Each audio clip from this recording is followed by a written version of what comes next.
All right. Hello, everyone. Welcome to November Fic Night. I'm your host, Mage Maddie, and tonight I have the pleasure of reading actually an Inkies winner, um, the Golden Ink Awards winner, third place for Best Dialogue by the wonderful Pride of Prewett, excuse me, who we have here with us today over audio. This is her story, More Than Enough, which is featuring the Prewett siblings and takes place during the First Visiting War. In terms of ratings and advisories, this is rated for all audiences, so there are no content warnings or advisories. And this is just a fun little one shot. So let's just dive right on in.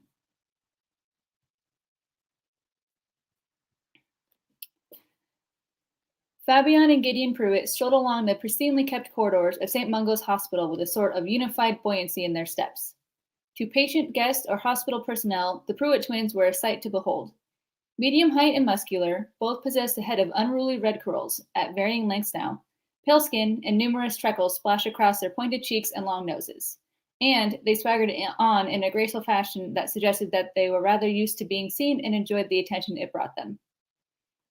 But like the staff who should have been preoccupied with caring for their patients and not gawking at the Prewett twins as they passed by, Gideon and Fabian were properly preoccupied. Thoughts of greeting the latest additions in an already long line of nephews swirled about in their minds. When Mum wrote to them at the Aura office yesterday morning, Gideon thought he was seeing double at her hastily scrawled penmanship. 2 boys, one half a stone and 42 centimeters, the other nearly half a stone and 40 centimeters. Molly's doing well, although I think Arthur might be sick. A visit would be nice if you could manage it, and of course, chocolates and the like. Gideon let out a low whistle and glanced up with raised brows at his brother. Molly's had twins. Shit, really? Fabian returned, his mustache twitching and laughter rippling at the image that was forming in his mind as it was in Gideon's. Bet she's cursing Arthur's arse, he chuckled outright. Gideon started at this, not needing much imagination to envision his older sister likely shrieking and smacking her good-natured husband for his part in the surprising turn of events. Not that it was his fault. He momentarily recalled Molly saying at the start of this pregnancy, 4 and 6. Those are nice, even numbers. I think we'll leave it at that. On their way to the hospital, Gideon wondered what she'd have to say about the numbers 5 and 7. From their mother's note, her reactions were absent, but it sounded like Arthur was trying his best not to lose his supper at the thought of now being an oddly numbered family. He didn't blame his brother-in-law, though. The thought of being responsible for one young life was enough to cause him to never want to look at another woman again. Not that he looked at many, but he'd likely lose his supper too at the realization that there were 5 little lads now dependent upon him, especially with the current state of the world. He saw the haunting, hollow face of Augustus Rookwood flash before his eyes, like a bolt of lightning streaking across the midnight sky. Shaking his head, Gideon urged himself not to think about that right now. There would be plenty of time to fantasize about nailing Rookwood for some infraction later. Nothing had managed to stifle his excitement the other 3 times it was announced he had another nephew to welcome into this world. Nothing would do so now. As they'd done the last few times, they'd show up at St. Mungo's again, flowers and chocolates in hand for the new mum, and a ball of something tucked under a cloak for the new dad. After nearly being tackled by Bill and Charlie in the private waiting room outside the birthing suite, Fabian then clapped a hand on Arthur's shoulder and steered him away from the chaos that he left Gideon in the middle of. Charlie tugged on one of his arms. Uncle Gid, we have 2 brothers. More twins, Bill exclaimed, punching him in the other arm. Ow, not my wand arm. How will I ever fight the dark folk now? Gideon moaned and leaned into the wall dramatically while he rubbed the spot where his eldest nephew's fist landed. The box of chocolate slipped out of his hand and fell to the floor in the middle of this impressive pantomime. A wave of horror crested over Bill's face before Gideon cracked a smile and nudged the front of his chest. Gotcha, Billy boy. Bill made a face and was quick to fold his arms over his chest. He then sulked his way back over to sit beside his Grandpa Prewett, who met Gideon's eye and chortled with a shake of his head. Gideon saw his parents seated in a row of chairs opposite Arthur's. His mum and Cedrella Weasley were chatting lightly, a bit of knitting magically stitching itself in the seat beside Mrs. Weasley's chair. Percy and Mr. Weasley were engrossed in some sort of picture book with flaps that would open and close to reveal additional pictures beneath the original pages. The toddler was utterly fascinated, and each time he managed to pull one of the flaps open, and he babbled somewhat coherently in response to whatever it was he saw. It was in this quiet interlude that Charlie stooped down to swipe the box of chocolates. He'd made it a few steps from where Gideon stood whenever suddenly he heard Arthur returning with his dad voice in full force. Charles Marvin, don't you even think? The box landed on the floor again as Charlie scurried to the armchair on the other side of his Grandma Pruitt, tucking his legs up underneath himself. Oblivious to what he just attempted, she slung an arm around him indulgently, kissing the top of his head. Gideon picked up the slightly dented chocolate box before nodding amicably in Arthur's general direction and remarking, "Good on you to save the chocolates." "You know Molly and her chocolates," Arthur smiled knowingly before gesturing back towards the closed door. They did, which is also how they knew better than to show up without them during these times. The precedent they set with Bill's birth and nearly forgot to carry on with Charlie's did not escape Molly's notice. "Anyway, you best get a move on." Arthur gestured to the door once more while he quickly explained, "The boys have been behaving, but who knows how much longer that'll last. I'm supposed to be getting her a cuppa."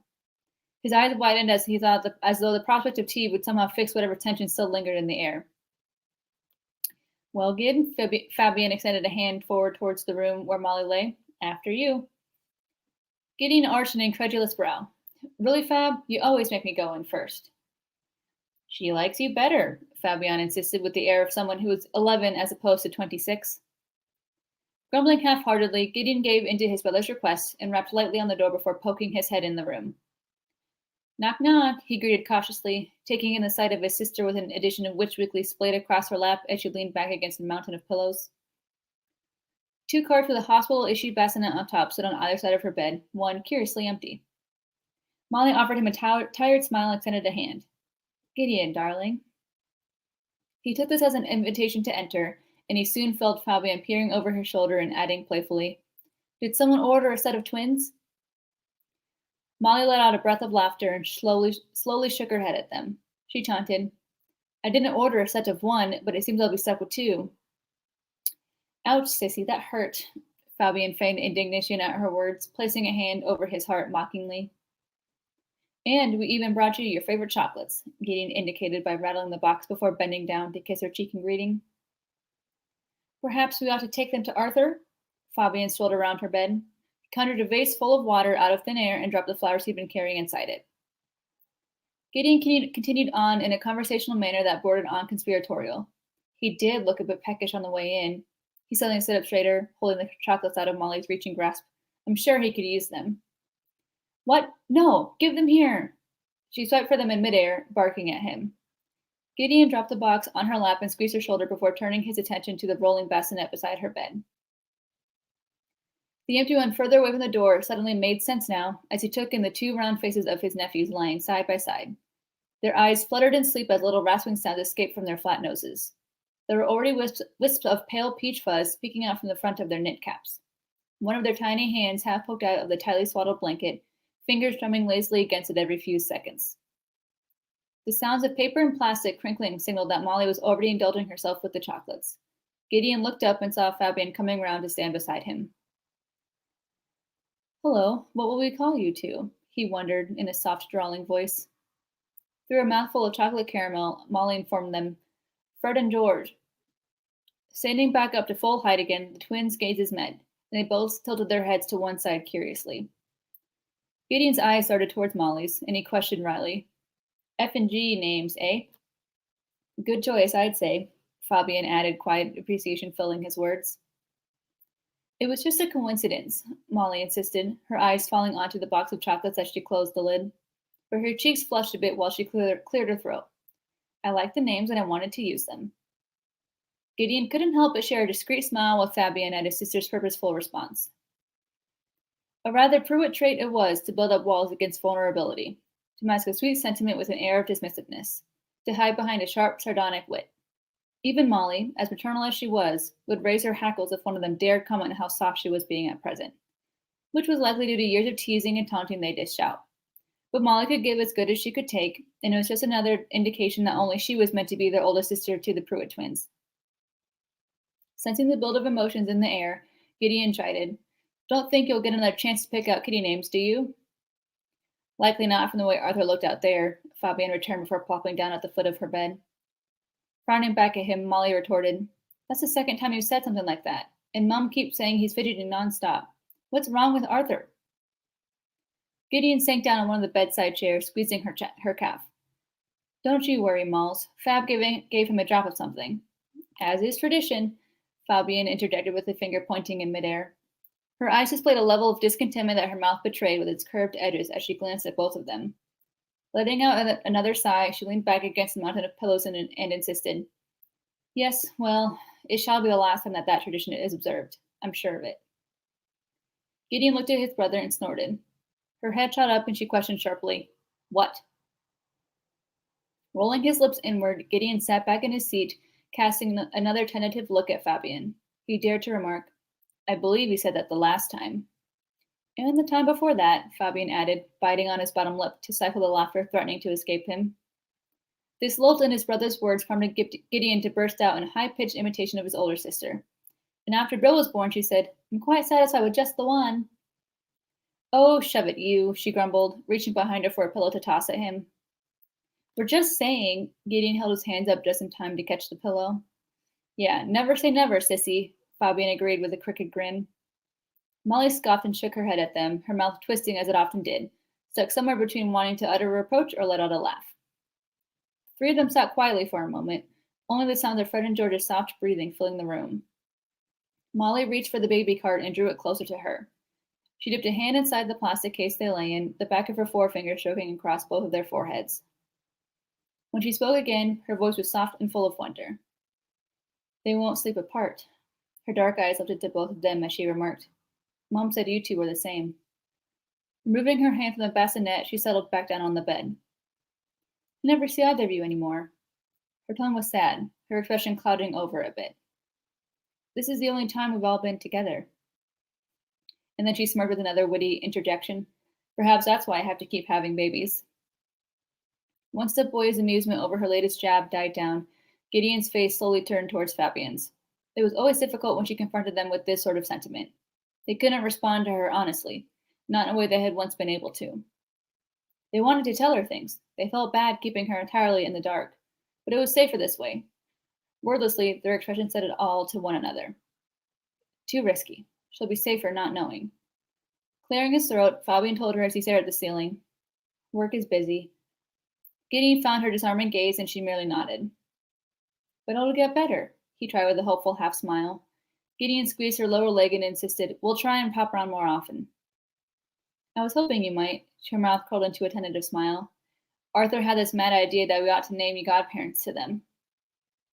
She rolled her eyes as she said it, making the twins snicker. "He seems to think one of you might be settling down soon?" she echoed in disbelief. "Fabian's more likely to," Gideon chapped with a flash of a devious grin. "What's this?" Molly perked up, all of her focus shifting back to Fabian. He arched his back against the footrest of the bed and moaned, "Never mind that now."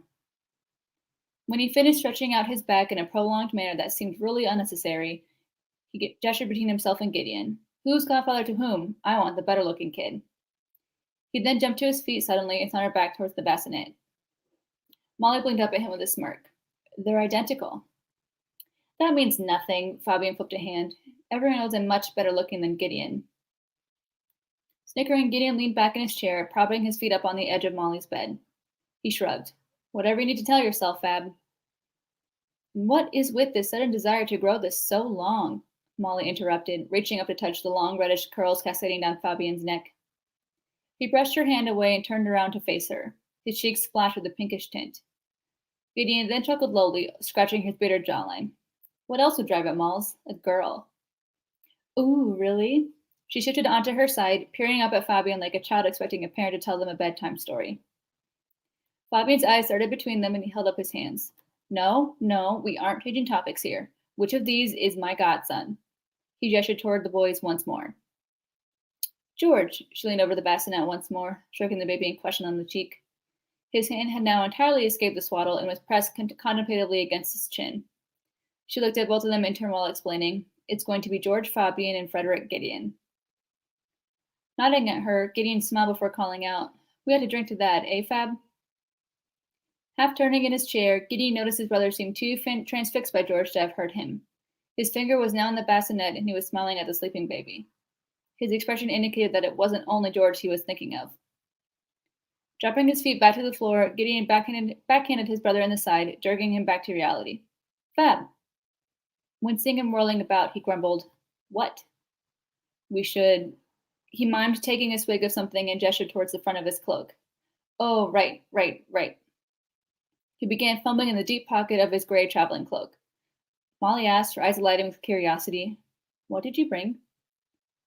Cinnamon spiced rum, Gideon told her as he waved his wand several times, producing 3 small shot glasses and handing one to her.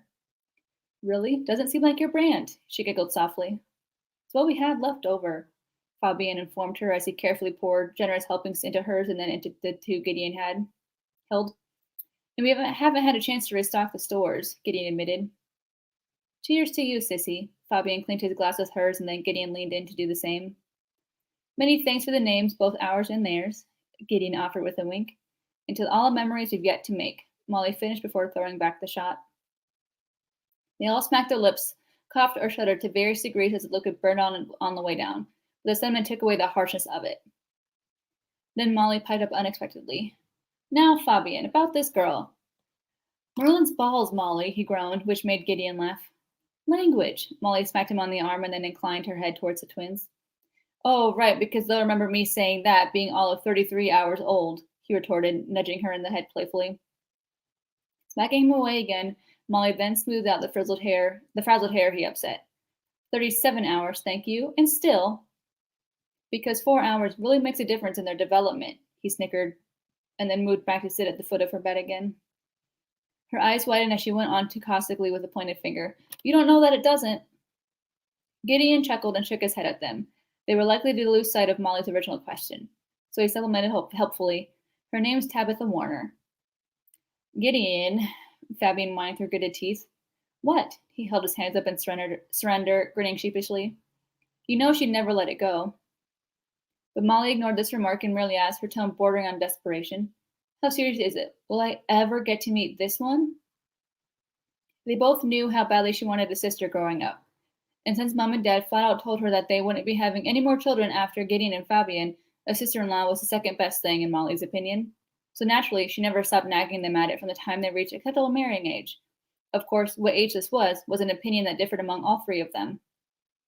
No, Fabian said flatly, but whenever she continued pouting in a way that often warmed guilt out of them, he sighed with his gaze towards the window. I don't know. Fabian, Molly intoned, reaching forward to pat him on the forearm. He looked at her reluctantly, still disgruntled by the fact that the conversation had turned in this manner. Molly half smiled and told him, You could do with someone to care for. She paused and then nodded at Gideon. You too, you know. He shrugged and flipped a hand before standing. It wasn't his sort of thing. He never felt the desire to marry as she did. He never felt he needed more than her and Arthur, than Fabian, and the 5 nephews she'd given him. Gideon glanced back down at Fred and George, seeing one of them jerk suddenly. Had this been his first time seeing a newborn baby, he might have called out to Molly. But he knew such a thing was a natural response they eventually outgrew. He watched him sleep peacefully, unaware of the dangers that existed in the world they'd just been born into. His mind threatened to think back on work, on the order, but he forced himself to be distracted by the conversation Molly and Fabian were now having. She's Muggaborn. So? So that complicates things, doesn't it? Well, if you care for her like you say you do, it shouldn't. Yeah, well, we'll see. If things end how they ought to. Fabian trailed off and then looked over at the sleeping twins once more. But for now, this is enough for me. Gideon caught both of his siblings' eyes and nodded in silent agreement. Molly had more than enough family to share with them, and they had more than enough family to protect. There wasn't a need for anything else. The end. All right. Courtney, this is such a lovely story. Thank you. Okay, so I have a couple of questions for you, but if anyone who's watching has questions, feel free to send them in the chat at any time. So first of all, obviously this was written originally for a challenge, for the sibling challenge that the lovely Victoria Ann hosted. Mm-hmm. And I know you love the Weasleys, but what, and of course the Prewetts and associated with that, but what drew you first to choosing to write about Gideon and Fabian?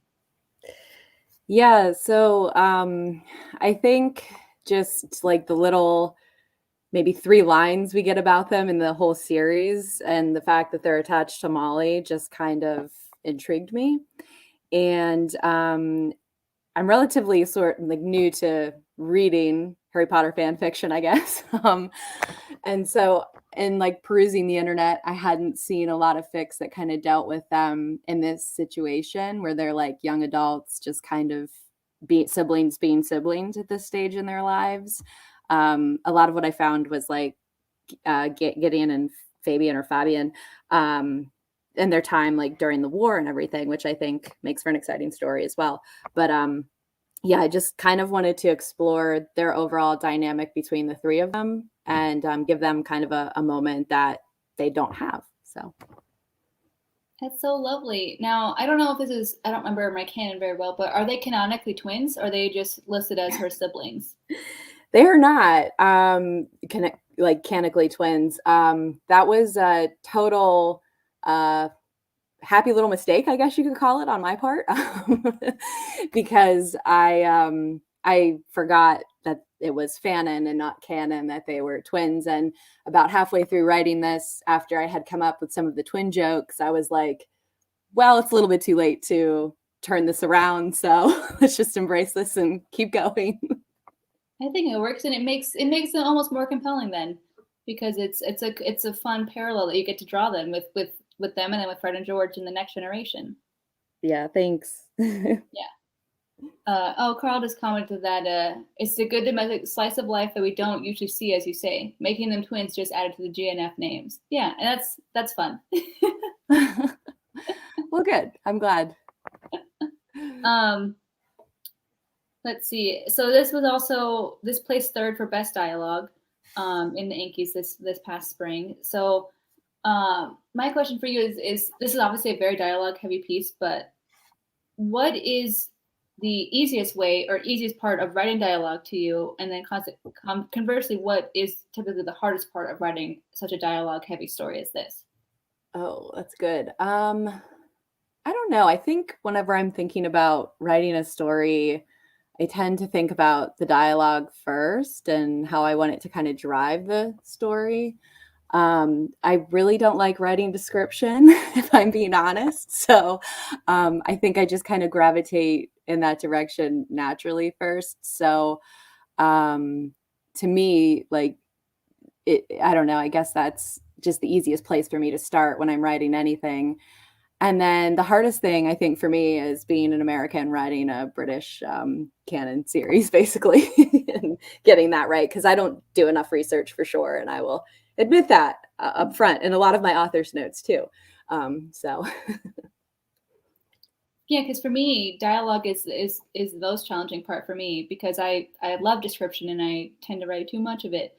So it's always very hard for me to actually just write a very dialogue heavy scene. So it's interesting to hear that it's actually what comes more naturally to you, and that's why you write it so well. thanks. What made you decide that? So obviously it's about the twins or about Gideon and Fabian, but did you think about it happening in this particular space because of being able to draw the parallels to Fred and George as twins and then having these to be twins? Was that the whole kind of the big idea, was that you wanted it to be about the twins just being born and then them thinking about, what those twins will then get to grow up as? Or was it more of a, I want to see them when they're younger, like young adults, but how can I have Molly interacting with this? And it just worked out that way. Yeah, that's a good question. I think, again, kind of going back to where I started with it, I don't know. I knew that they were going to meet up with Molly in this type of scenario because it takes place in like the early 70s, and that's whenever she was having all the kids. But I didn't know right away it was going to be Fred and George until I actually came up with the line where, they're talking outside the hospital room, and he's like, "You go in first. She likes you better," kind of thing. And she's like, and then they go in, and then she says, "I didn't order one set of twins, but I'm stuck with two." That line, just, I loved it. So I was like, well, I guess this is where we're headed with this. So Excellent.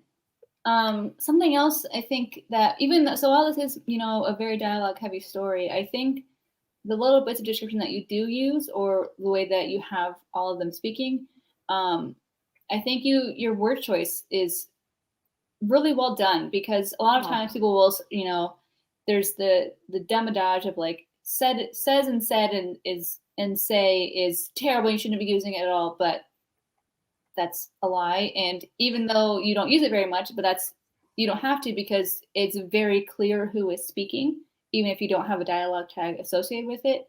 So I wonder, I guess my question about that is, or just maybe it's just a comment, is how do you decide when you're going to use an actual, like, he said this dialogue tag, or more of an action as the dialogue tag instead, or just say the dialogue with no tag? Or is it just kind of a free flowing thing that just kind of happens as you write it? Well, I think like when I first start writing something, I just write the dialogue. And then if there's like anything particular I want to emphasize, like what they're doing or how they're saying it, I tend to type that in like in the first go round draft. And then I think as I continue to kind of edit, I make those decisions based on what just feels like it's naturally flowing, if that makes sense. Mhm. So That's very cool. Oh, Carl has some lovely comments for us. For free. yay. Do you have, what are you working on right now? I know we're at the tail end of Nano, so I don't know if you're doing Nano or not, but. Yeah, so I'm still working on my Arthur Weasley's Parents novel length story that I started last Nano. And then I think there's a Fast and Furious challenge happening that I just wrote 2 drawels for because I have no chill when it comes to that. So Excellent. Do you have any particular writing plans aside from the current novel for next year?